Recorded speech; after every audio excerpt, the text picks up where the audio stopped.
যে সাবজেক্ট নিয়ে আমাকে বলতে বলা হচ্ছে আমি একটু অকিবল, কারণ আমি এনার সাথে অনেক জায়গায় গেছি, অনেক জায়গায় হেঁটেছি করেছি, নিয়ে আমাকে অকিবল হয়েছে।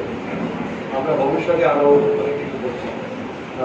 একটা কথা যে ক্যারিয়ার ক্যারি করলে কিছু হয় না, শুনলাম টেকনিক্যাল আমি জানতাম না অমিতাভ বচ্চনের ক্যারিয়ার। আমি যেদিন বিধান জানতাম, জানতাম অমিতাভ বচ্চনের ক্যারিয়ার এবং এটা মানুষকে আরো বেশি ইনভলভ করতে হবে। মনে হয় সেটা উনি প্রচন্ড অনুষ্ঠানে করে চেষ্টা করেন, এটা খুব ভালো লাগে। এবং সঞ্জীব আচারিয়া আমাদের ইসলাম ক্লাবের ক্রিকেট সেক্রেটারি, সেটা কোনো পরিচয় নয়। তার বাইরে আমি লক্ষ্য করি উনি মাঠের ব্যাপারে কথা বলি, উনি নানা রকম সামাজিক কাজ করেন, শুধু যারা সেবা নেয়, নানা রকম কাজ, নাটক থেকে আরম্ভ করে প্রচুর করেন।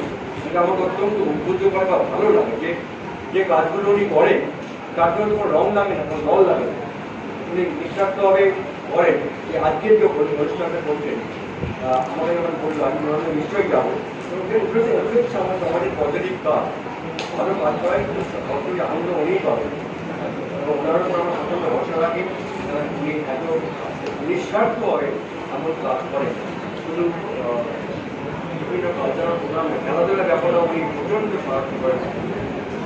আজকে এসে খুব ভালো লাগলো। আমরা আশা করবো এই ধরনের অনুষ্ঠান, বাইরের ধরনের কাজ আমরা ভবিষ্যতে অনেক জায়গায় করবো। একটা জিনিস আমরা চেষ্টা করবো যে 3টে বড় ক্লাব আছে, সচিবাবুর ইসলাম ক্লাবের সঙ্গে ইসলাম ক্লাবের ক্রিকেট সেক্রেটারি, আমরা ইসলাম ক্লাব দিয়ে শুরু করবো। এক্ষুনি ডক্টর মোহাম্মদের সঙ্গে কথা বলছিলাম, তাহলে কি ইসলাম মোহনবাগান বা মহারাষ্ট্র নিজের অগণিত মেম্বার বা সাপোর্টার আছে, বুঝতে পারছেন, প্রচুর মানুষের কাছে পৌঁছে নিতে পারবে।